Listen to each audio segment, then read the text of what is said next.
자, 고종환 원장님의 강연을 지금부터 듣도록 하겠습니다. 박수 부탁합니다. 네, 홍기영 소장님께서 너무 가분하게 소개를 해주신 것 같습니다. 아마 열심히 오늘 강의도 하고 좀 소통하라는 그런 의미로 받아들입니다. 허가연 회장님과 또 김봉국 대표님, 또 한국금융신문 수고해 주신 임직원 여러분께 먼저 감사 말씀드리고요. 허가연 회장님께서 이제 멀티 딜레마 시대 자신감을 갖는 그런 좋은 기회가 되었으면 좋겠다, 이런 축사를 좀 해주셨는데, 저도 그런 뜻에 부응할 수 있도록 많은 준비했습니다. 아마 끝까지 들으시면 정말 부동산은 복잡하죠. 그리고 전 정부에서 정책 실패도 좀 있어서 지금 혼란스럽습니다. 뭐 예를 들면 초급매물 이런 것들이 많이 나와서, 그러니까 우리가 철옹성으로 여겨졌던 강남의 이런 아파트마저도 최근에 한 5, 6억씩 이렇게 떨어집니다. 물론 이제 강남만 떨어지는 것은 아니고, 이제 부산, 대구, 광주, 세종시는 작년에 상승률 1위였다가 이번에는 이제 하락률 1위로 떨어집니다. 인천도 같은 모양새를 좀 보이고 있고요. 어쨌든 문재인 전 정부에서는 집값과 전세값이 동반 상승해서 우리가 몹시 좀 힘들었는데, 이제는 어떻게 보면 좀 긍정적으로 보면 집값과 전세값이 좀 안정세로 돌아선 면도 있는 반면에, 앞서 지금 오건영 부부장님과 김영희 교수님, 저도 지금 들어서 일부러 배우기도 할 겸 경청을 했습니다만, 자산시장 자체가 어떻게 보면 붕괴 직전에 있는 것으로 보이고, 코인 주식 폭락했고요. 부동산만 남아있는 것 같습니다. 그래서 아마 여기 오신 분들, 또 온라인으로 보고 계신 분들이 과연 이제 부동산의 미래 운명은 어떻게 될 것인가, 여기에 이제 관심이 쏠릴 수밖에 없고, 오늘 제가 이 자리에 선 이유도 또 여기 오신 많은 분들에게도 그런 궁금증에 대한 부동산의 문제 해결을 위한 솔루션, 그런 것들에 오늘 제가 제시하는 그런 소중한 시간이 되도록, 또 보람찬 시간이 되도록 최선을 다하겠습니다. 먼저 이제 두 분의 강의가 오늘 굉장히 저의 강의에 앞서 진행된 것은 정말 좀 유익하고, 저의 강의를 하는 입장에서 좀 편하다, 이런 생각도 듭니다. 아마 참석하신 여러분도 공통적일 텐데요. 그러나 이제 실물 경제도 그렇고 글로벌 경제, 또 금융, 주식 다 좀 어둡게 전망을 했습니다. 그러나 두 분의 좀 미묘한 차이도 있는 것으로 보입니다. 김영희 교수님은 조금 더 긍정적으로, 그러니까 금리와 환율이 오늘 큰 주제인 것 같습니다. 핫 이슈라고도 볼 수도 있고 키팩터다, 이렇게 보여집니다. 부동산도 똑같은 같은 영향을 미칠 것으로 저는 예상이 되고, 다만 강의를 하기 전에 두 가지는 좀 다른 것 같습니다. 그러니까 주식과 은행 금리가 됐던 하여튼 금융상품과 부동산 상품이 좀 다르다는 점, 하나는 좀 안전자산이라는 측면에서 다소 좀 저의 강의가 좀 긍정적으로 이루어질 수도 있겠다 하는 말씀을 드립니다. 물론 코주브라고 해서 코인과 주식이 몰락하는데 부동산만 굳건하다, 그런 얘기는 논리적으로 이게 설득이 안 됩니다. 그 점은 다 아실 거라고 믿고요. 당연히 악영향이 올 것으로 저도 봅니다. 다만 부동산은 인플레에 강한 해지 기능이 있다는 점, 주식하고 좀 다른 것이죠. 이런 점이 있고, 또 하나는 비교적 달러와 금과 부동산 중에서도 특히 주택과 토지는 인플레에 좀 강한, 그리고 안전자산으로 이렇게 분류된다는 점도 미리 중간에 말씀드리는 것보다는 자산적 특성이 좀 다르다 하는 점을 먼저 좀 강조드리고요. 그리고 부동산 투자하는 분들은 주식하고는 좀 다릅니다. 주식은 나쁘다, 부동산은 좋다, 이런 의미가 아닌 거 아시죠? 투자하는 방법론이나 패턴이나 기대하는 수익이 좀 다릅니다. 예를 들면 부동산은 보통 매입하면 주택가, 오늘 주로 아파트 위주로 시간 때문에 될 텐데 보통 한 10.3년 정도 보유합니다. 통계가. 그리고 매일 변동하는 것도 아니고요.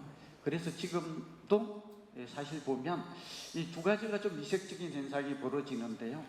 부동산 경기가 전반적으로 빠짐에도 불구하고 뭐 예를 들면 이 주거용 부동산의 대표인 아파트는 조금 급급 매물로 인해 가지고 거래가 안 되는 가운데 가격이 지금 많이 내리고 있는 건 사실입니다. 그런 가운데도 지역적으로 보면 강남의 핵심 중에 핵심이라고 보이는 청담동과 압구정 그리고 반포 레미안 이런 것들은 오히려 가격이 오릅니다. 일부 재건축도 오르고 있고 상당히 좀 주식시장과 다른 모습을 좀 보이고 있죠. 그리고 또 이색적인 것은 이 틈을 이용해서 외국인은 지금 부동산을 사고 있습니다. 그러니까 굉장히 이것도 이미 이 금융신문이나 이 언론을 통해서 보도된 바와 같은데, 그러니까 우리는 이렇게 어둡게 보고 특히 영끌하고 비투했던 20, 30대는 지금 집을 사고 있지 않은데 그건 정상적이고 잘한 걸로 보여집니다. 그러나 자금력이 있는 다주택자는 오히려 주택의 비중을 늘려나가는 그런 통계가 지금 나오고 있습니다. 상당히 예상 외의 현상이죠. 그리고 외국인들은 이 틈을 이용해서 가격이 싸다면서 달러로 환산한 한국의 아파트 가격은 적어도 20% 정도 평가절하되어 있다, 이런 생각을 가지고 지금 또 매입하고 있습니다. 그러니까 예상치 못한 이런 일도 일어나고 있고, 또 하나는 주거용 부동산은 가라앉고 있는 게, 빠지고 있는 게 분명한데, 지금 여러분 내가 강남의 꼬마 빌딩이란 말 많이 하시잖아요. 30억에서 한 50억, 또 어떻게 보면 100억 이하의 빌딩을 사고자 하는 분들은 이렇게 부동산이 빠지고 경제도 안 좋고 하니까 이제 좀 많이 떨어진 급매물이나 저렴한 매물이 있지 않을까, 이런 기대할 수 있습니다. 근데 실제로 가보면 없습니다. 그러니까 주거용 부동산은 빠지는데 부동산도 종류가 많죠. 오늘 좀 제가 상업용 부동산 같은 경우에는 오히려 시중에 지금 넘치는 유동성이 한 3,600조 된다고 하잖아요. 이런 돈들이 오히려 꼬마 빌딩이나, 그러니까 업무용 오피스죠. 그리고 상가 건물이나, 특히 오늘 저는 중산층을 위해서 상가주택을 오늘 좀 관심을 가지라는 말을 할 것입니다. 그러니까 수익도 없고 임대 수익도 없고 주거 문제도 동시에 해결하는, 또 노후 준비도 하는 일석삼조라는 말을 쓰고 싶은데, 이런 부동산들은 오히려 더 각광을 받고 있다, 이런 얘기들을 먼저 꺼냅니다. 자, 그러면 지금부터 제가 준비한 내용을 하나하나씩 좀 살펴보면서 설명을 드리도록 하겠습니다. 제가 준비한 내용이 워낙 많다 보니까 허가연 회장님하고 이제 옹 원장님께서 너무 내용이 많은데 이거 어떻게 소화할까, 이런 걱정하셨습니다. 그래서 제가 요점 위주로, 또 필요한 곳에는 중점적으로 강의를 하겠다, 이렇게 좀 말씀을 드렸습니다. 우선 저의 강의는 하기 전에 이 내용은 좀 미리 아시고, 그러니까 개념을 좀 재설정하는 것이죠. 선생님들마다 아시는, 기억하는 지식의 정도가 다릅니다. 그러나 오늘 부동산 투자는 과학이다, 저는 그런 책도 썼고, 또 저는 또 대학에서 뭐 어쨌든 석박사를 가르치는 입장에서 부동산의 개념을 오늘 새롭게 한번 정의하고 넘어가는 게 아마 이해에 도움이 될 것 같습니다. 부동산이 뭔가 이렇게 물으면 저는 아주 간결하게 이렇게 답변합니다. 부동산은 토지와 건물로 구성되어 있으며, 두 번째입니다, 부동산의 특성은 지역성, 위치성, 입지성, 장소성을 지닌 독특한 재화로 정의합니다. 좀 복잡합니까? 그래도 이 정도는 좀 이해했으면 좋겠습니다. 그러니까 제가 오늘 부동산 얘기를 하면 여기 오신 분들, 저희 강의를 들으시는 분들은 토지와 건물에 대한 얘기를 하고 있구나, 이렇게 좀 인식해 줬으면 좋겠고요. 두 번째는 부동산은 지역이 세분화됩니다. 아까 강남이냐 용산, 요즘 용 뜨는 용산이냐, 이렇게 지역별로 세분화되어 있다는 점. 그 다음에 부동산은 누구나 다 얘기합니다만 입지가 중요하다고 말하지 않습니까? 멀치기들조차도 첫째도 입지, 둘째도 입지, 셋째도 입에 누구나 이구동성으로 그렇게 말합니다. 맞습니다. 그러나 오늘 제가 이 귀중한 시간에 공유하고자 하는 개념은 단순 입지가 아니라 핵심 입지입니다. 이걸 영어로 코어 로케이션. 그래서 오늘 저에게 주어진 주제가 굉장히 좀 굵직하고 상당히 촌철살인처럼 느껴집니다. 가장 유망한 지역, 가장 유망한 부동산은 뭡니까? 이 인플레이션 시대에 소위 또 앞으로 올지도 모르는 고물가 저성장, 스태그플레이션 시대에 우리가 관심을 가지고 나의 재산에 새롭게 편입할 부동산은 뭡니까? 에 대한 질문에 대한 답이 다 나와 있습니다. 그리고 장소성이 달려 있다. 그래서 오늘 여기서 키워드는 성장 지역과 핵심 입지에 주목하라, 이렇게 좀 정의가 됩니다. 부동산도 경제적 가치가 시장 가격을 결정합니다. 이거 이코노믹 밸류가 마켓 프라이스 가격을 결정한다. 그래서 오늘 저희 강의 중에 혹시나 내재 가치가 나온다면 이거는 토지 가치를 좀 의미한다, 주로 이렇게 좀 이해해 줬으면 좋을 것 같아요. 왜냐하면 부동산은 토지와 건물로 구성이 되어 있는데 이 토지와 건물은 이 물리적 자산적 특성이 몹시 상이합니다. 어떻게 다를까요? 토지는 무항성 연속성이 있어서 지구가 멸망하지 않으면 토지 가치는 계속 지속됩니다. 이 세상에 가치가 지속되는 주식이 회사가 어디 있겠습니까? 그러나 이건 정말 예외적으로 이 세상에 우주 만물 중에 유일하게 토지만이 끝까지 무한하고 영속성이 존재한다는 거, 오늘 토지 가치를 좀 강조합니다. 이 아파트도 따지고 보면 땅 위에, 토지 위에 높은 용적률로 건물을 지은 것입니다. 건축물. 우리는 공중에 살고 있죠. 아파트를 예를 들면. 그런데 건물은 시간이 경과하면 노후화되고, 노후화되면 감가상각되고, 감가상각되면 경제적 가치가 감소하고, 가치가 감소하면 가격이 하락합니다. 좀 복잡합니까? 그러나 일목요연하게 이렇게 이해가 됩니다. 그래서 제가 지금 하고 싶은 결론이 뭘까요?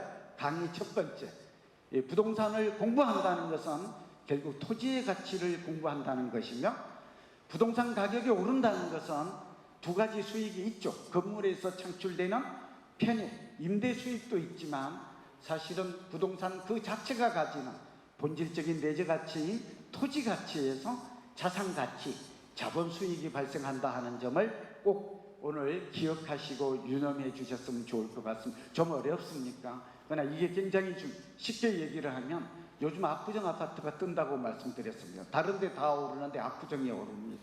그러면 오르는 이유가 뭘까요? 있습니다. 그냥 투기꾼 때문에 오를까요? 그게 아닙니다. 오늘 강의 끝까지 가시면 압구정이 좋다 나쁘다 이 얘기가 아닙니다.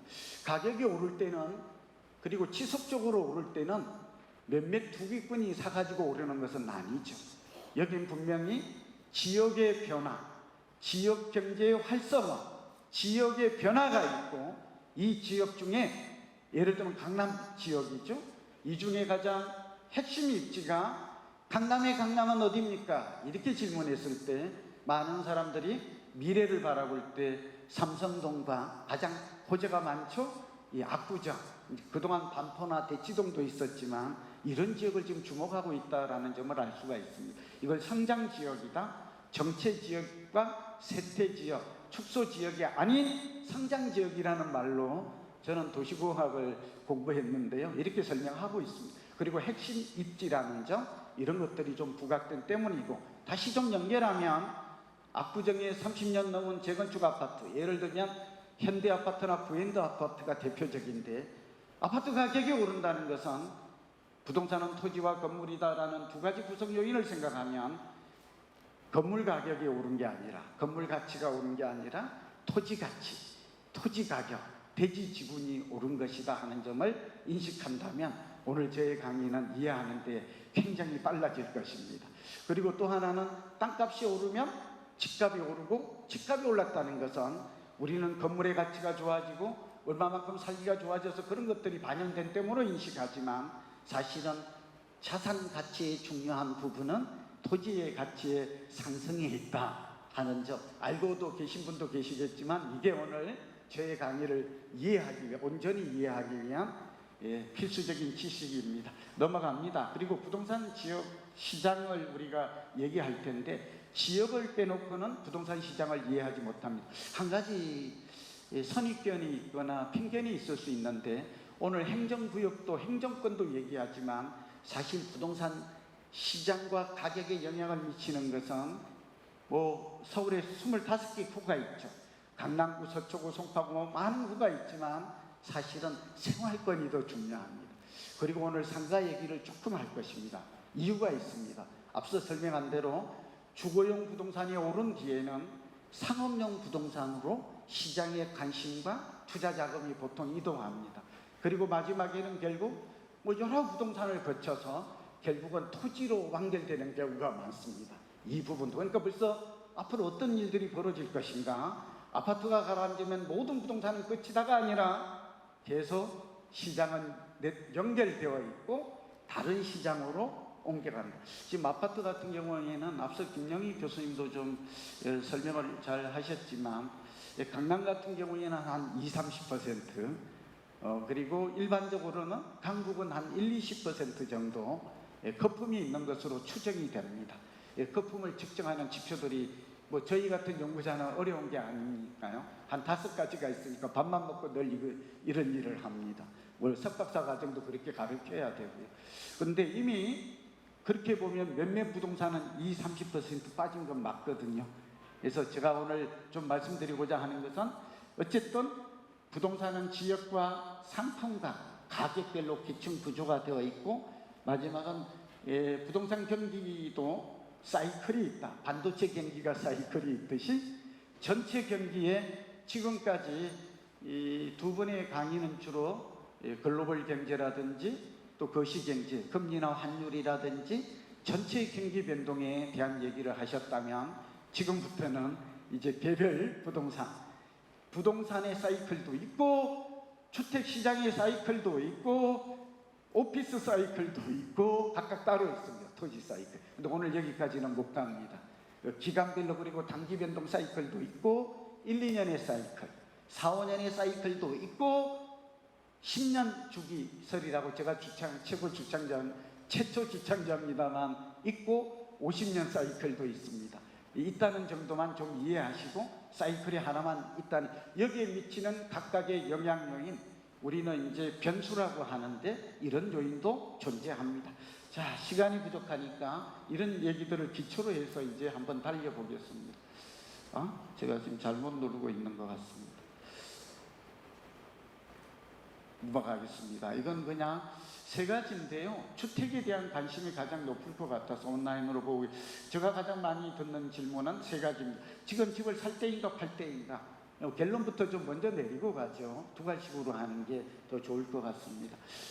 지금은 단기 변동, 중기 변동, 장기 변동의 어느 사이클을 중시하느냐에 따라 다르지만 단기적으로는 내년 상반기까지는 주택 경기는 좀 안 좋을 것 같습니다. 경기와 시장이 안 좋다는 얘기는 가격도, 거래도 좀 안 되고 가격도 좀 내릴 것 같다. 그럴 확률이 좀 높아 보입니다. 중기적으로는 4-5년인데 몹시 변동성이 클 것 같습니다. 제가 볼 때는 한 1-2년, 2-3년 정도는 내 집 마련할 좋은 기회가 올 것 같습니다. 실수요자, 무주택자, 오늘 젊은 분들도 많이 오시고 기자분들이 계신데 그런 면에서 이제 그동안 집값이 너무 올라서 이생집망이라는 말이 있었잖아요. 이번 생은 집 사기에 망했다가 아니라 이번 기회는 집 사기에 좋은 기회가 짧게는 1-2년에서 2-3년 올 것 같고, 때마침 윤석열 정부가 270만 호, 시간이 부족하니까 그냥 언급만 하겠습니다. 전국적으로 5년간 270만 호, 서울에 50만 호, 수도권에 158만 원을 공급하겠다고 합니다. 뭐 계획대로 될지 여부는 저도 잘 모릅니다만 그렇게 된다면 특히 좀 흥미로운 점은 재건축 재개발을 활성화를 비롯해서 도심권의 공급이 많이 일어납니다. 그러니까 지금부터 오늘 이 시간을 기회로 해서 준비하신다면 정말 보람찬, 또 우리가 웃을 수 있는, 내 집 마련할 수 있는 지난 6-7년과는 전혀 다른 시장이 전개될 수 있다는 점은 긍정적이고 희망적으로 봐야 될 것 같습니다. 그런데 여기서 한 가지, 집값이 내리면 우리 젊은 20-30대 MZ세대는 또 무주택자는 어떻게 할 것 같은가요? 오늘 저는 시장의 흐름을 진단하고 미래를 예측하며 대응 전략을 짤 것입니다. 이 3박자를 동시에 시간 관계상 또 제가 그런 면에서는 좀 나름 준비가 되어 있어서 그렇게 하려고 하는데요. 내 집을 포기하는 사람이 많을 것입니다. 금리도 오르고 집값도 떨어지는데 무슨 여기에 신규 분양이나 급매물이나 경공매를 할 것인가? 근데 역발상해야 된다는 점을 말씀드립니다. 그 이유가 있습니다. 이 경기 예측과 관련해서 서울은 저는 부동산을 연구한 게 아니고 사실은 도시공학을 박사과정에 연구했습니다. 정확하게 제가 연구하는 분야는 도시부동산 변화의 법칙입니다. 그리고 논문도 썼고 또 학술지에 국제 학술지에 이것도 게재해서 나름대로 이 평가를 받았습니다. 드리고 싶은 말씀은 그냥 결론만 말씀드리면 서울은 2040년까지 이게 굉장히 중요합니다. 도쿄는 서울보다 10년 정도, 뉴욕이나 런던, 파리는 도시공학에서 저희 얘기가 아닙니다. 도시공학자들은 서울보다 한 20년 된 도시로 봅니다. 그런데 지금은 좀 다르지만 뉴욕이나 런던과 파리나 이런 도시가 집값이 우리보다 더 많이 올랐다는 건 다 아시지 않습니까? 이 얘기는 서울도 20년 정도는 성장성이 유지되고 성장도시라는 얘기입니다. 그리고 여기서 한 가지, 성장도시라는 뜻은 꼭 좀 기억해 주셔야 됩니다. 성장 지표를 분석하면 성장도시인지 정체도시인지 쇠퇴 또는 축소도시인지를 도시공학 이론은 쉽게 알 수 있다고 얘기를 해줍니다. 그럼 여기서 꼭 기억해야 될 게 뭘까요? 그 성장 지표를 아는 것인데 지금 언급하겠습니다. 시간 관계상 첫째는 인구 증가입니다. 서울은 지금 인구가 증가하고 있지는 않지만 생활 인구는 증가하고 있습니다. 좀 설명이 필요하죠.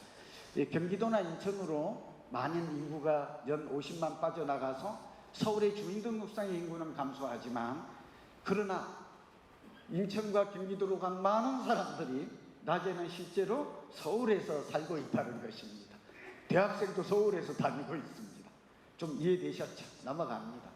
이러한 생활인구의 이런 관점에서 보면 서울은 우리나라 전체 인구는 감소하겠지만 지금 5,160만 명이죠. 그러나 정점을 찍었습니다. 2021년에. 그럼에도 불구하고 도시의 성장 여부로 보건대 글로벌 메가시티의 8위 대지 9위인 서울, 오늘 서울을 주목하라. 지금 이 얘기가 이 말 속에 숨어 있습니다. 그래서 성장성은 20년 정도 유지된다. 도시가 성장한다는 얘기는 아까 부동산은 도시 부동산의 변화의 법칙의 원리의 법칙에 따르면 결국 성장하는 도시 특징은 여러 특징이 있지만 땅값이 오른다는 것입니다. 이 굉장히 중요합니다. 평균 이상으로. 땅값이 오르면 집값과 부동산이 오른다는 대원칙 좀 이해되셨죠? 그래서 앞쪽에 이 얘기를 한 것입니다. 그러니까 여러분, 내 아파트가 오를지 내릴지 궁금해. 내 부동산이 오를지 내릴지 궁금해. 이거는 두 가지 방법이 있죠. 하나는 캐시플로우, 월세가 얼마나 오르는가. 이거 하나, 미래 가치가 월세의 미래 장래에 발생하는 소득의 합이다. 이렇게 또 정의할 수도 있고, 경제학에서는 그런 수익도 있고 임대 수익도 있고, 또 하나의 수익은 자산 가치 그 자체가 증가하는 것. 땅값이 오르면, 그러니까 건물의 감가상각을 상쇄하고도 남을 만큼의 땅값 상승이 초과 상승이 이루어진다면 내 아파트, 내가 가지고 있는 상가 건물, 오피스텔, 부동산은 오를 수 있는 것입니다. 아주 단순한 원리죠. 이거 깨닫는데 저도 몹시 시간이 걸렸습니다만 제가 오늘 이런 얘기를 꼭 먼저 드리고 싶었습니다. 여기서 시간을 많이 머무를 수 없는데 그래도 궁극적 질문이니까, 그렇게 본다면 대한민국에서 앞으로 향후로 10년 내지 20년 동안 가장 유망한 지역은 어디입니까? 부동산은 지역성과 입지성과 장수성을 가진 독특한 재화라면서요. 그래서 나는 지역이 두 번째로 넘어갑니다. 어디에 관심을 가질까요? 서울입니다. 그럼 서울 전체일까요? 행정권이 아니라 이제 생활권으로 좀 있다가 후반부에 가면 저에게 주어진 주제로 갑니다. 어떤 지역의 감시를 우리가 관심을 가져야 할지. 그게 성장지역이다. 성장지역 중에서도 어디 좀 더 세부적으로 들어가면 코어 로케이션, 핵심 입지가 따로 있다.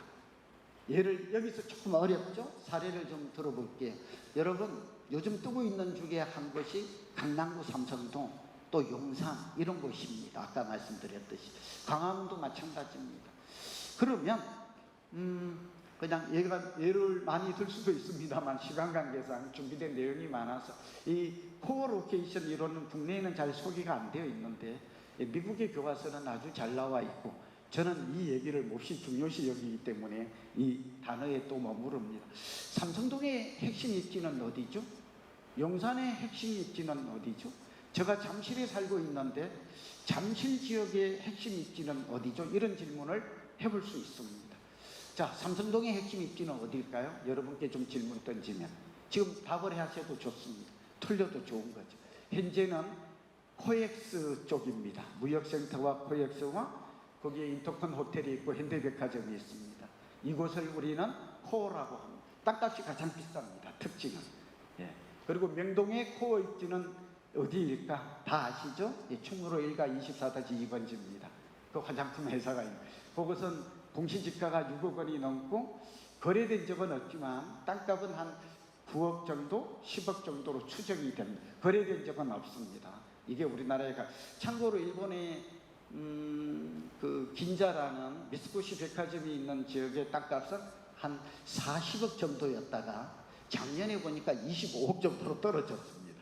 예, 그러니까 일본이 어쨌든 일본이 우리나라보다 땅값 수준이 좀 최고 가격이 좀 높다 하는 것도 우리가 부동산 시장의 변화를 이해하는 데는 저는 땅값 수준이 굉장히 중요하다고 지금 그렇게 지금 믿고 있고 그런 연구에 내재가치 연구에 치중하고 있고 두 번째 성장 지역은 미래 가치와 연결되기 때문입니다. 예, 그래서 이 잠실에 하나만 더 할까요? 잠실 지역의 핵심 입지는 어디인가? 근데 여기서 제가 잠깐 좀 너무 급하게 갔어요. 삼성동의 핵심 입지는 고정적일까요? 입지는 고정적이 아니라 변화한다는 거. 하나 좀 미래의 핵심 입지는 아시다시피 한전부지의 GBC 건물입니다. 현대차같이.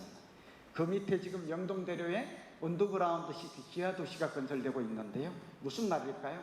거기뿐만 아니라 잠실 지역의 종합운동장 재건축 계획이 지금 진행이 됩니다. 이건 박원순 시장 때부터 시작해서 지금 오세훈 시장도 그렇게 하겠다고 합니다. 그렇게 되면 코어 로케이션이 바뀐다는 점, 이것도 하나 좀 꼭 기억해 주세요. 몹시 중요한 얘기입니다. 왜 그럴까요? 바뀝니다. 건너편으로. 지금은 도심 공항 터미널 있는 쪽에 꼬마 빌딩이 기가 있지만 만약 GBC 건물이 들어선 이후에는 사실은 종합운동장이 재건축된 이후에는 코어가 입지가 바뀔 수도 있다. 이 말 굉장히 우리가 중요한 얘기고요. 촌철살인처럼 굉장히 중요한 얘기고요. 투자하는 입장. 두 번째는 그럼 투자는 어디에 하면 될까요? 예, 코어 로케이션 옆에 하면 됩니다. 이게 인접성 이론이고 네이버훗 이펙트라고 합니다. 좀 이해되십니까? 떨어지면 안 됩니다. 그럼 아주 지금 답을 다 찾았잖아요. 예, 아이고 박수 한번 주시면 고맙겠습니다. 감사합니다. 네, 오늘 굉장히 중요한 얘기였습니다. 원리 삼성동이라고 해가지고 이곳저곳 허둥지둥하면서 우왕좌왕 다닐 필요가 없습니다. 그 옆에 가면 됩니다. 실제로 제가 그 옆에 추천을 옹경 소장님께서 박수쳐서 매경에 또 사장님도 하시고 이랬잖아요.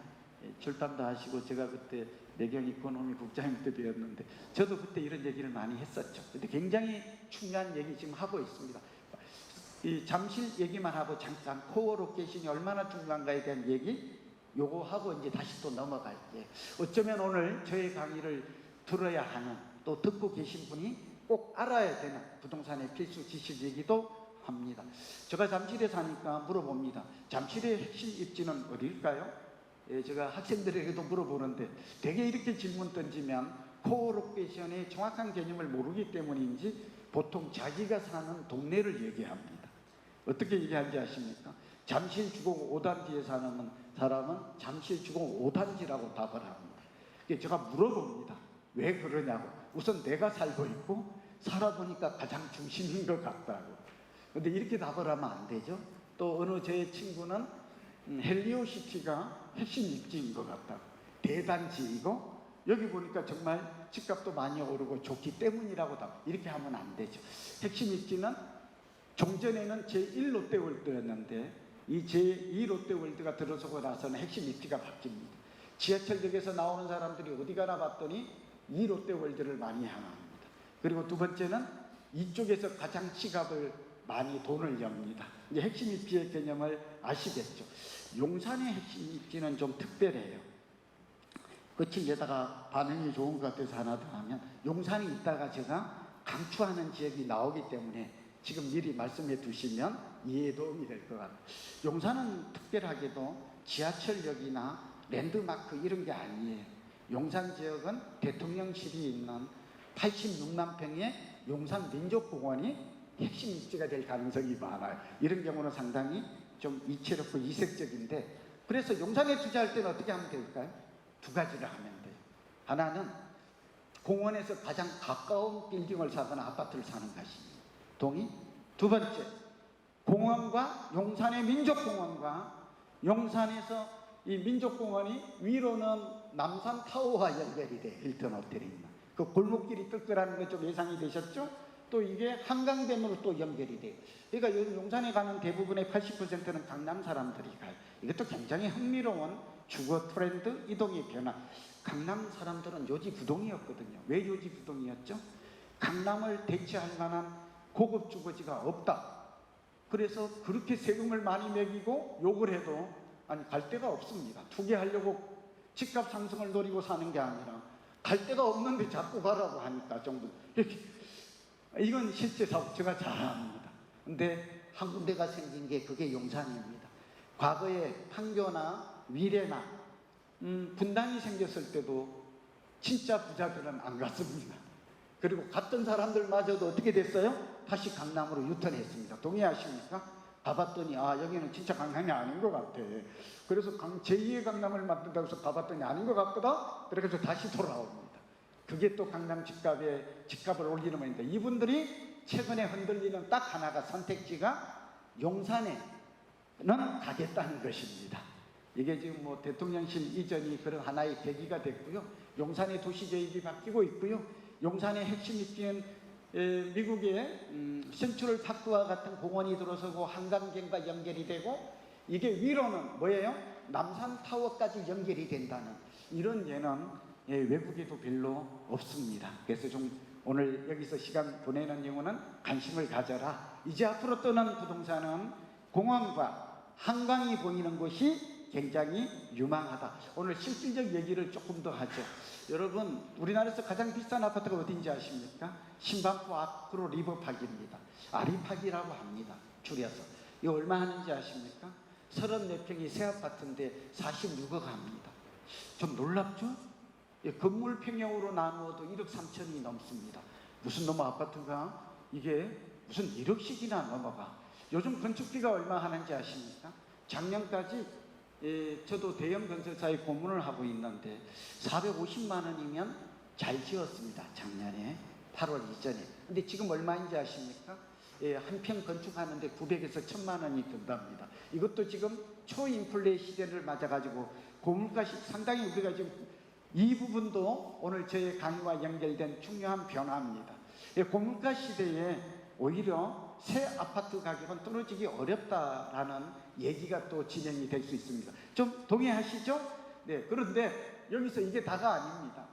한강이 보이는 뷰가 좋은 아파트는 46억인데 같은 동인데 예를 들면 조망권이 좀 떨어지는 한강이 안 보이는 아파트는 얼마인지 아십니까? 좀 놀라실 수도 있는데 35억에서 36억 합니다. 그럼 다시 질문입니다. 한강값은 얼마예요? 10억입니다. 예, 여러분 10억은 얼마의 돈일까요? 부동산에서 서울의 아파트 한 채의 평균 가격이 11억 5천에서 12억 정도 합니다. 서울의 아파트 가격 한 채를 보러 강남 부자들은 어떻게 한다고요? 한강을 보는 데 쓰고 있습니다. 두 번째 질문. 그럼 한강 뷰의 가치는 앞으로 더 벌어질까요? 좁아질까요? 예, 더 벌어진다는 것입니다. 국민소득이 3만 5천 불에서 4만 불이 가면 주거의 질적 요인은 더 높아지고 있는 것이며 차별화는 더 커질 것이다.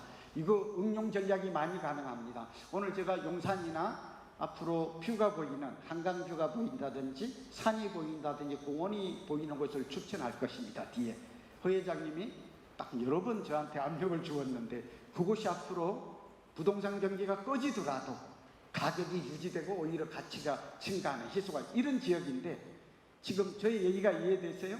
용산에 가봤더니 마포에 가봤더니 한강뷰가 보이는 곳과 안 보이는 것의 가격 차이가 지금은 2, 3억밖에 안 납니다. 좀 놀랍죠? 강남으로 옮기면 얼마 나야 되는데 10억이 나야 되는데. 그래서 여러분 이제 이런 곳에 아파트를 고를 때도 2, 3억 비싼 듯 해도 미래의 변화를 미리 예측한다면, 강남에서 변화하고 있는 선도시장에서 일어나는 일들을 가격의 변동이 미치는 영향을 미리 안다면 나의 선택은 굉장히 자유로워지고 선택장애, 결정장애를 벗어날 수 있는 것입니다. 동의하십니까? 예, 동의하시면 박수 한번 주십시오. 넘어가겠습니다. 여기도 어떤 아파트를 고를까는 뒤로 돌리도록 하겠습니다. 준비된 내용이 너무 많아서. 자, 부동산은 얘기를 했고요. 넘어가겠습니다. 예, 부동산의 특성은 이거는 설명하려고 가져온 건 아니고, 부동산은 복잡제이고 고차방 정식이다. 여러분, 부동산을 너무 쉽게 해서 다치는 것 같아요. 아까 부동산 경기는 사이클이라는 것만 알아도 사실은 무릎에서 사세요, 어깨에서 팔으라는 너무나 당연한 투자 기업만 알아도 사실 작년에 올해 올봄까지 연끌하는 젊은이들이 몹시 샀거든요. B2에서 이런 일은 하지 않았을 것입니다. 근데 이걸 몰랐기 때문에 해가지고 지금 엉엉 울고 있습니다. 왜 울어요? 대출금리 오르고 집값 내리고. 이게 최악인 거 아시죠? 네, 이런 상황에서 울고 있다. 이분이 뭘 실수했을까요? 시기 선택에서 실수한 것입니다. 그리고 이제 지역을 잘 선택한 사람, 상품을 잘 선택한 사람. 시간이 너무 갔습니다. 넘어가겠습니다. 이 한 가지만 여기서 보면, 이 부동산 시장도 상위 시장과 중위 시장과 하위 시장이 있습니다. 이거 계층 구조, 상위 시장은 예를 들면 어딜까요? 강남하고 지금 용산입니다. 중위 시장은 마용, 성광, 동정도 될 것 같습니다. 그냥 생략합니다, 시간이.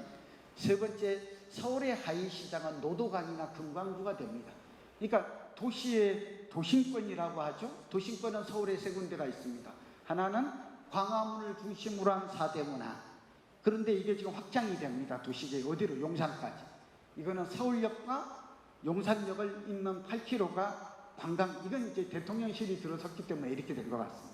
민족공원이 들어서기 때문에 그렇게 되는 것 같습니다. 예, 두 번째는 우리가 이렇게 볼 수 있고, 그러니까 그래서 강남이 오르면 마용성광 오릅니다. 마용성광 오르면 노두광 오릅니다. 노두광 오르면 서울만 오르면 끝이냐가 아니라 경기 인천은 반드시 오릅니다. 경기 인천이 반드시 오르면 세종과 광주도 오를까요? 오릅니다. 반드시. 오늘 이것도 오늘 젊은 분들, 그래서 사실은 여러분 광교나 판교나 과천에 있는 사람들은 집 사기가 굉장히 수월합니다. 마용성에 사는 사람. 뭘까요? 강남이 오르고 나면 2, 3개월 오르면 반드시 갑니다. 이건 변함없는, 이건 연구 결과도 있습니다. 저와 이거 이해되시죠? 그때 3일 때문에. 그러니까 여러분, 전세값이 오르면 집값이 오릅니다. 2차 전세값이. 그러니까 전세값이 오르고 한 3개월 후면 집값 오릅니다. 2차 가격인 전세를 주목하라. 전세 가격과 매매 가격의 관계를 주목하라. 지금 얘기하고 있고요. 지역도 마찬가지입니다. 확산의 법칙이 있습니다. 그래서 여러분, 판교나 광교나 말하자면 과천에 있는 분들은 강남에 오르면 워밍업을 해야 됩니다. 집 살 때가 된 것 같은데, 세입자 같은 경우는 나 좀 알아보고 다녀야 됩니다. 근데 이걸 놓치죠? 만약에 광화문을 놓쳤다면, 용산을 놓쳤다면 마포로 가야 돼요. 여의도 마포가 있고, 그것도 놓쳤다면 서대문으로 가면 되고. 서대문도 이러다가 놓쳤네. 응? 부동산에 관심이 없다고, 나는 일만 열심히 하는 사람이야, 이런 사람 꽤 많아요. 부동산 공부는 필수이고 평생 자산이다 하는 얘기를. 그래서 오늘 부동산 시간을 마련해준 한국금융신문에 저도 감사하게 생각하고 최선을 다하고. 근데 서대문이면 끝일까요? 서대문 가져오리 오르고 나면 연신내가 있는 은평구는 괜찮을까요? 갑니다. 그래서 이 얘기도 그냥 중요합니다. 시간이 없어요. 그래서 은평구 오르면 끝이냐? 삼성동과 원흥이 또 오릅니다. 우리도 살만하거든? 어서 와. 그러면 또 끝이 아니에요. 일산까지 가고 파주까지 가고 김포까지 가고 의정부와 양주를 넘어서 또 갑니다. 그럼 양주가 끝인가요? 그렇지가 않아요. 동두천까지 가고 결국은 포천까지 한 바퀴 돌지 않습니다. 지방 전국적으로도 돌지만. 그래서 우리는 내 집 마련을 준비할 시기를, 타이밍을 놓치지 않고 알 수 있다. 이 말을 꼭 하고 싶었어요. 젊은이. 시기도 중요하고 지역도 중요하고 이런 얘기를 좀 드립니다. 자, 넘어갈게요. 여기 이제 앞쪽에서 회장님께서 많이 머무르지 말라고 당부를 하셨는데 그래도 이런 지식을 아시는 것이 지금 내가 당장 한 번의 성공으로 돈을 벌기보다는 평생 우리 90세까지 살아야 되죠. 우리 강창희 소장님 와 계신데 제가 존경하는 가장 존경하는 분 중에 한 분이시지만 늘 100세 시대에 말씀하시잖아요.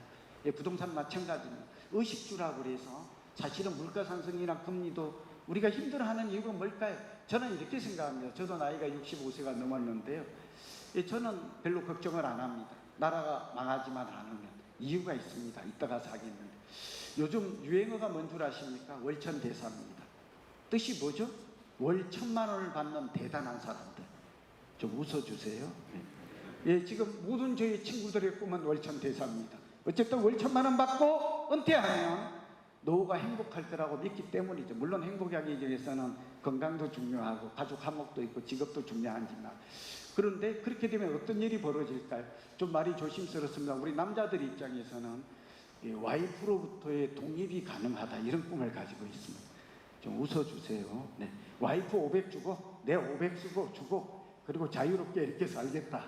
영원히 되겠다 이런 생각을 합니다.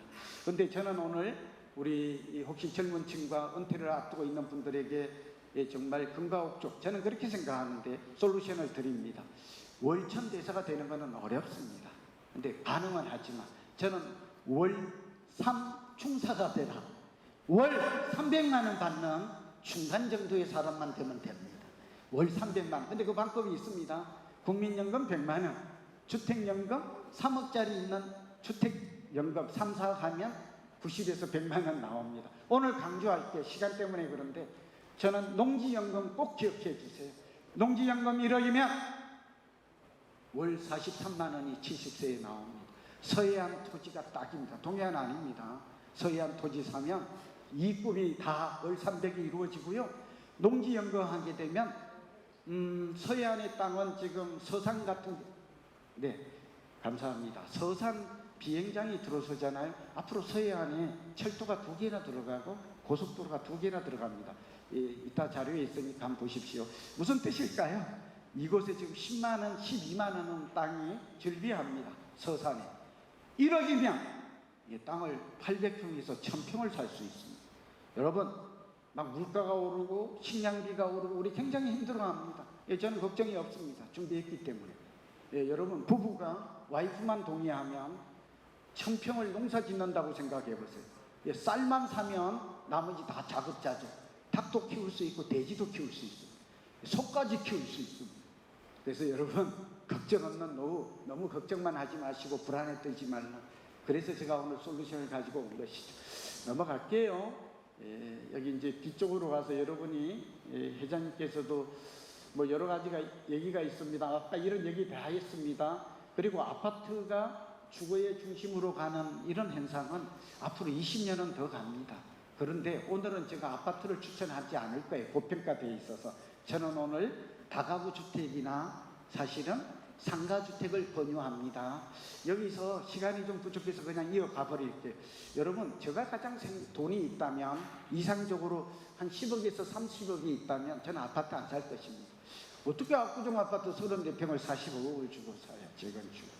그리고 어떻게 34평 새 아파트 강남이지만 그걸 46억을 주고 어떻게 사요? 그런 돈이 없을 뿐더러. 그런데 작은 돈 가지고 할 수 있는 방법이 있습니다. 지역은 용산이나 서울에 굉장히 많아요. 뭐 신풍역도 있고 방위역도 있다 잠깐 나옵니다만 저는 꼬마 빌딩을 사라고 권해요. 뭘까요? 꼬마 빌딩의 조건이 컨디션이 3가지가 있어요. 반드시 1층은 상가여야 돼요. 보통 4층 건물이죠. 오래된 것들 엘리베이터 없는 것들은 2, 3층은 사무실 용도가 좋아요. 이유가 있고 그 다음에 3, 4층은 주택인 경우가 좋아요. 가장 이상적인 꼬마 빌딩 여러분 처음 들어볼 거예요. 제가 이거 정말 일본하고 밥만 먹고 연구해서 이걸 발견했습니다. 무슨 뜻일까요? 1층 상가에서 월세가 가장 많이 나와야 돼요. 월세를 가장 많이 부담하려면 사무실이나 주택은 안 돼요. 뭐가 돼요? 예, 상가여야 돼요.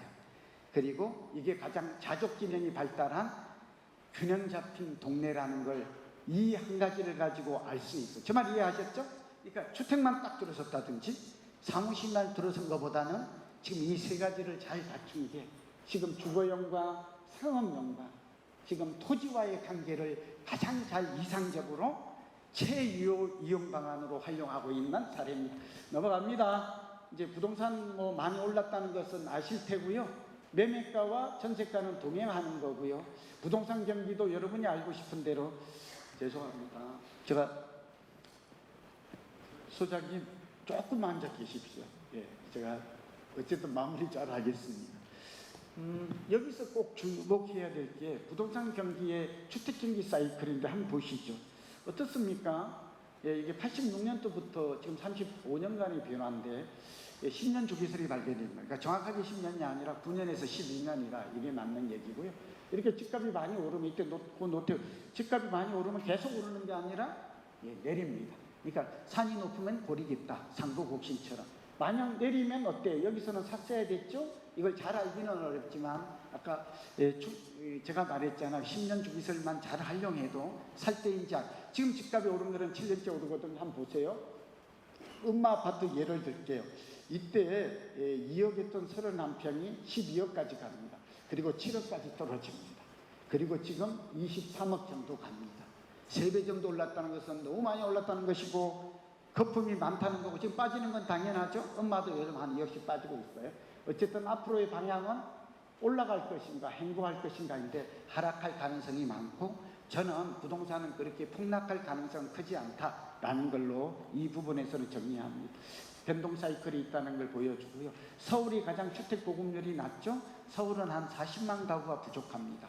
근데 윤석열 정부가 이걸 채울지는 잘 모르겠어요. 예, 저는 그래서 서울은 여전히 공급 부족에 시달릴 가능성이 넘어갑니다. 쭉 하고 오늘 저의 주제로 갑니다. 예, 한 가지 잠깐 말씀드리면 전세값이 오르면 집값이 오른다 그랬죠. 매매 가격이. 근데 땅값이 오르면 또 집값이 오릅니다. 지금 물가 상승에 가장 강한 것들이 금도 있고 달러도 있지만 토지가 있다는 걸 좀 주목해 주세요. 그래서 땅값이 내리지 않는 한 급락하지 않는 한 집값의 폭락은 기대하기 어렵습니다. 이거는 원가의 관점에서 맞습니다. 넘어갑니다. 예측 가능하다. 부동산 경기를 예측하는 기법들은 이렇게 부동산 경제학에서 잘 되어 있는데 오늘 그런 설명은 좀 하지 못하죠. 공부가 좀 필요합니다. 자, 부동산 윤석열 정부의 대책은 딱 3가지만 좀 기억해 주셨으면 좋겠어요. 하나는 공급 확대입니다. 공급 확대하면 아까 봤죠. 노태우 전 대통령 때 200만 호 공급하니까 가격이 내리더라 하는 건 잘 알고 또 많이 오르면 또 내리는 두 번째는 규제 완화를 한다는 것입니다. 세금도 완화하고 대출도 완화하고 재건축 규제를 완화합니다. 이 2가지만 좀 생각하신다면 제가 볼 때는 이것만 제대로 정책의 역할이 아까 회장님께서 말씀을 허 회장님 하셨지만 저는 개인적으로는 정책의 역할만 잘하면 부동산은 연착륙이 가능할 걸로 보입니다. 넘어갑니다. 자, 이제 정말 마쳐야 될 금리와 부동산은 앞쪽에서 다 설명을 해주셔서 반대로 갑니다만 사실은 부동산은 조금 토지는 좀 다르다. 지금 부동산 투자하는 사람들의 예상 그 기대 수익은 4%입니다. 그러니까 금리가 3.6인데 4 내지 5% 나는 부동산으로는 돈들이 여전히 몰리고 있다 하는 점도 이상한 게 아니다. 자, 마지막입니다. 자, 여러분. 아까 제가 성장 지역을 주목하라. 서울의 성장 지역 가져왔습니다. 일부러. 사실 이거 돈 100만 원 내야 공개하는 정보인데 제가 마음 먹고 가져왔습니다. 눈을 크게 뜨고 한번 보십시오. 광화문의 변화가 많습니다. 세운지구 굉장히 변화가 많습니다. 역세권. 을지로 세운지구의 핵심은 을지로 상가 역세권과 종로 상가 역세권. 역세권은 얼마를 의미하죠? 1차 역세권 250m. 2차 역세권 500m, 3차가 1000m입니다. 서울시가 정한 역세권은 430m입니다. 이 굉장히 중요한데 그냥 400이라는 저는 돈 있다면 인사동 꼬마 빌딩 살 것입니다. 예, 역사와 문화를 간직하고 있고 넘어갑니다. 이 길은 8km는 제가 앞으로 관광 명소가 될 거라고 용산 얘기 많이 했죠. 삼각지 역세권 제가 이거 좀 강조합니다. 후암동 여러분 꼭 기억하셨다가 이 교재에도 나와 있습니다만 골목 상권이 경리단이나 과거 꼰대 가로수길처럼 변할 수 있습니다. 지금은 3, 4천만 원이지만 제가 볼 때는 1억도 갈 수 있습니다. 이거는 부동산 경기와 상관없이 갈 수 있습니다. 좀 더 많이 오르는가 적게 오르는가의 차이만 있을 것입니다. 왜냐하면 주거가 상가 시설로 바뀌는데 내린다? 사람이 몰려드는데 부동산은 내린다? 그렇게 보기는 어렵습니다. 이게 미래가치이죠. 가롤돔도 잘 올라가는 이 굉장히 좀 숙대 입구 앞에서 앞이죠. 넘어가. 한강변이 얼마나 유망한지에 대해서는 아까 얘기했죠. 앞으로 우리가 한강변에 갈 때는 아까 10억이라는 차이가 나잖아요. 굉장히 경건한 마음으로 가야 됩니다. 그리고 한강변 아파트를 골라서 가는 거. 예를 들면 강동구의 암사동이나 이런지요. 사실은 이쪽의 아파트는 34평이 15억 하거든요. 좀 재밌게 설명하면 15억 아파트 가게 중에 오히려 한강이 보이는 아차산도 보이고 이런 쪽을 워커힐을 보는 걸 빼고 나면 실제 아파트 가격은 5억이라는 계산이 나옵니다. 이게 덕소에 가면 더 좀 기가 막힌 게 아파트가 6억에서 7억 합니다. 34평이 한강계획은. 그러면 한강경 10억 빼고 나면 실제 아파트 가격은 얼마일까요? 예, 마이너스 3억이 되겠습니다. 좀 재밌게 좀 표정에 웃어주십시오. 예, 저기 굉장히 많은 것들이 지금 나와질 수가 있겠죠. 신품 역세권. 자, 이제 마치겠습니다. 예, 쭉 잠실 세내 방위 역세권 있고요.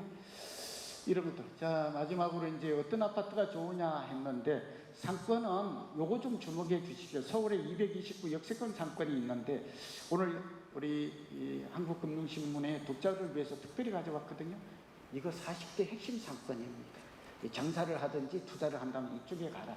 설명 없이 넘어갑니다. 할 수 없습니다. 그리고 저기 부탁한 게 이제 마지막 아파트인데 그거는 제가 정부로부터 돈을 받아서 한 살집 팔집이라는 한국형 솔루션 꼭 기억하시고요. 아까 얘기했죠. 국민연금, 주택연금, 농지연금으로 월 300만 원, 6억만 있으면 가능합니다. 그러니까 너무 돈이 10억 있는 분도 고민하는데 그럴 필요 없습니다. 노후 준비가 나라만 망하지 않으면 국가가 지급하는 공적 3종 세트로 준비하라. 그게 오늘 너무 불안해하지 말라고 꼭 말씀을 드립니다. 자, 그 다음에 여기 아파트는 보여드리는 걸로 마칠게요. 서울 지역에 살기 좋고 사기 전 슈퍼아파트 등은 정부로부터 사업을 받아서 제가 무료 앱입니다. 살집 팔집 앱이 있고 책이 있는데 책을 안 사세요. 좀 사주세요. 네. 그 다음에 구축 아파트. 이건 이렇게 투자 가치 높은 아파트를 무료로 볼 수 있는 앱이 있으니까 이러면 제가 공부하는 게 되는데 무료가 있고 경기도도 신축, 구축, 재건축 이렇게 살집 팔집 어플에 무료 다운을 받아서 보시면 다 나와 있다는 걸 말씀을 드립니다. 시간이 다 되어서 뭐 다른 지역도 있습니다만 여기서 이제 끝해야 될 것 같습니다. 지금까지 고종환 원장님 강연을 들었습니다. 홍 소장님께서 고 원장님께 질문 주시겠습니다. 부동산 성공 투자의 3대 원칙으로 타이밍, 지역, 상품 가치 뭐 이렇게 선정을 해 주셨어요. 그런데 지금 지역하고 상품 가치에 대해서는 어느 정도 이제 자기 개별 우리 이제 투자자들이 판단을 할 텐데 과연 그 타이밍을 어떻게 잡아야 되는지 이거를 지금 질문이 왔어요. 물론 아파트가 될 수도 있고 상가가 될 수도 있고 오피스텔이 될 수 있는데 금리가 지금 올라가고 집값이 떨어지는 상황에서 언제 타이밍을 잡아야 될지 네, 그게 지금 관심이 있습니다. 네, 아주 굉장히 날카로운 질문인데요. 또 까다로운 질문이고 다행히 저는 이제 부동산 제가 경제학을 연구해서 또 대학에서 강의를 하니까 이 부분은 평소에 연구하는 분야라서 답변이 가능할 것 같습니다. 우선 부동산 시장 가격에 미치는 영향 요인이 한 10가지가 됩니다. 근데 지금 그러니까 잠깐 한 10초 나열하면 수급이 가장 중요하고요. 두 번째 정책입니다. 우리나라는. 세 번째가 금리와 또 유동성, 그리고 환율, 심리, 해외 부동산 동향, 주택담보대출, 장부채무 여러 가지 한 10가지가 되는데 이 중에서 지금 앞으로 영향을 미치는 것은 이제 여러분 아시다시피 금리의 기여도 영향력이 한 40% 됩니다. 이건 유동성과 관련이 있고, 그러니까 금리가 적어도 오를 때는 올해 연말이나 내년 상반기, 아까 금리 얘기는 두 분 강의를 통해서 충분히 들었지 않습니까? 예, 금리가 오른 한 집값은 오르기 어렵습니다. 이 얘기 단기적으로는 그렇게 보여지고요.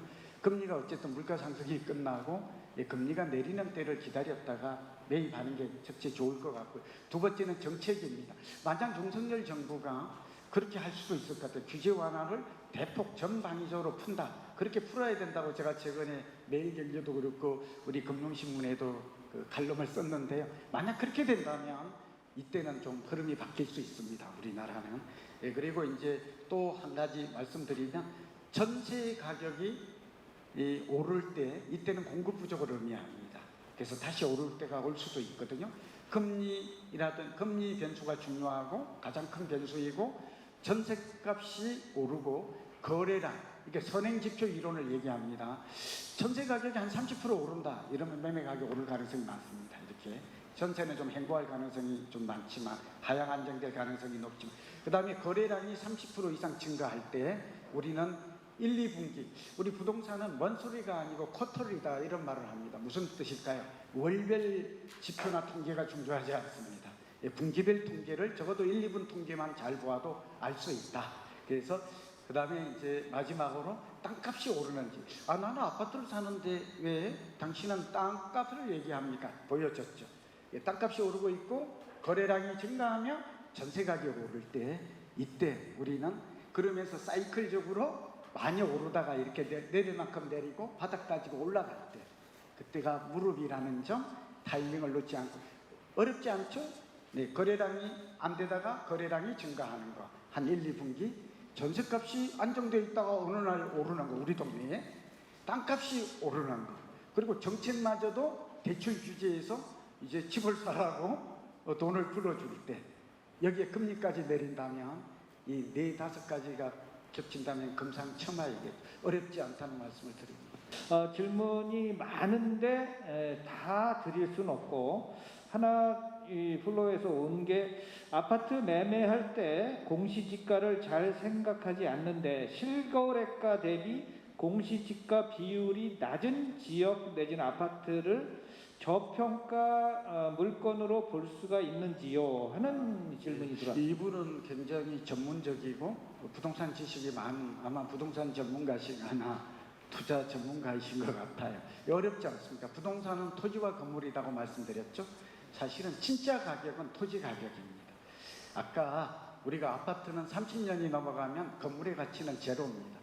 그러니까 압구정의 현대 아파트를 예를 들었으니까 이게 뭐 45억 정도 한다는 얘기는 34평의 건물 가치는 없는 것입니다. 16평의 대지 지분의 가치만 존재하는 것입니다. 이거와 다른 인접 지역에 비교하면 좀 흥미로운 점은 압구정이 굉장히 망가군화되는 대단지잖아요. 근데 구현대, 신현대, 거기에 한양도 있고 뭐 다른 아파트도 많아요. 미성도 있고. 그럼 여러분 땅값이다, 건물을 강가 생각한 후 아파트 대지 지분의 3.3제곱미터당 땅값이 다 같을 거라고 생각하세요? 다릅니다. 이게 여러분이 오늘 포인트입니다. 근데 사실은 재건축을 하면 땅값은 같아야 되는데 이게 완전 시장이 아니고 일물일가의 법칙이 적용되지 않는 것이죠. 그럼 뭐를 사면 될까요? 압구정 같은 경우에는 제가 따져보니까 현대사원 아파트가 압구정 신현대 평당 2억 5천 하는 아파트에 비해서 땅값이 적어도 5천만 원 이상 저렴한 걸 최근에 알게 됐습니다. 그럼 재건축을 하면 어떻게 될까요? 어차피 건물은 없으니까. 그러면 뭐를 우리는 사야 할까요? 저평가된, 그러니까 건물이 없다고 생각하고 재건축은 또 강가 생각해서 그 땅을 사게 되면 다른 고평가된 재건축 아파트를 사는 것보다는 훨씬 저렴하게 매입하게 되는 셈이 됩니다. 그래서 시간이 없으니까 요 얘기 좀 이해되셨죠? 그리고 또 하나를 할게요. 저는 압구정을 살 때 저는 압구정을 아파트를 추천하지 않았어요. 이유가 있죠. 어떻게 30억짜리를 30억에서 40억 뛸 때 얘기입니다. 어떻게 따라가요? 못 따라갑니다. 저도 그만한 돈이 없고요. 그리고 15억 전세금 해서 15억 원이 필요한데 15억 원 대출 안 해줍니다. 그럼 돈 없는 사람이 어떻게 따라갑니까? 그럼 포기를 해요? 오늘 제가 온 이유입니다. 포기하지 말라는 것입니다. 답이 있습니다. 여러 가지가. 하나는 뭔 줄 아십니까? 소망교회 옆에 현대연립을 비롯해서 연립주택이 많았습니다. 그거 15억 했습니다. 서로. 현금 5억이면 샀습니다. 15억은 없지만 5억이 있는 사람은 대출받아 살 수가 있는 거고요. 5억은 대출이 가능하니까. 저 말 좀 이해되세요? 그것도 못 산다고 그래요. 5억이요. 그럴 수 있죠. 그때 포기하면 안 됩니다. 굉장히 중요한 원리입니다. 재건축이 앞으로 뜬다면, 가격이 오른다면 그거 살 돈 어디 있겠느냐 이렇게 실망하지 마세요. 주변에 뭐를 사면 돼요? 연립주택을 사면 됩니다. 왜냐하면 아까 압구정 현대가 올랐다는 것은 땅값이 올랐다는 것이고 그 인접지에 있는 연립이나 다세대 다가구의 땅값도 오른다 내린다 오르기 때문입니다. 그러니까 오늘 토지 가치를 잘 주목하고 인접성 이론 핵심 입지를 잘 그때 5억 주고 샀던 1.5룸 다세대 제가 이제 고종환 TV를 운영하고 있는데 한번 참고하십시오. 뭐 홍보 아닙니다. 보시면 제가 했던 얘기들이 그대로 있는데 이거 1억 주고 샀거든요. 갭 투자로 전세 끼고 지금 10억 합니다. 1억 주고 사서 1년 만에 그래도 10억 벌면 이 어려운 가운데 노는 것보다는 낫지 않습니까? 그 원리를 오늘 제가 중점적으로 오늘 이 제가 말씀드린 것만 꼭 그리고 앞으로 분양이 좋습니다. 젊은 층 왔는데 제가 LH 자문위원 하면서 가장 공을 많이 들인 게 상지 신도시입니다. 저의 의견이 이건 좀 자부심을 가지고 있는데요. 여러분 상지 신도시 앞으로 물량 쏟아지고 도심도 마찬가지 이거 꼭 놓치지 마십시오. 그리고 이거는 어느 지역에 돈을 많이 벌까 이거 따지지 마십시오. 자꾸 하남 교산과 이쪽만 과천만 보는데 고향도 좋고요. 부천 대장 계양지구 남항주 왕수 한 3, 4억은 벌 수 있습니다. 단기로 보죠. 미분양이 난다면 은퇴하는 우리 저와 같은 이런 사람들도 꼭 기회를 놓치지 마시고 내 집 마련하시고 은퇴 주택을 준비했으면 좋겠습니다. 네, 감사합니다, 부원장님. 네, 경청해 주셔서 고맙습니다. 우리 한국금융신문 많이 사랑해 주십시오. 감사합니다.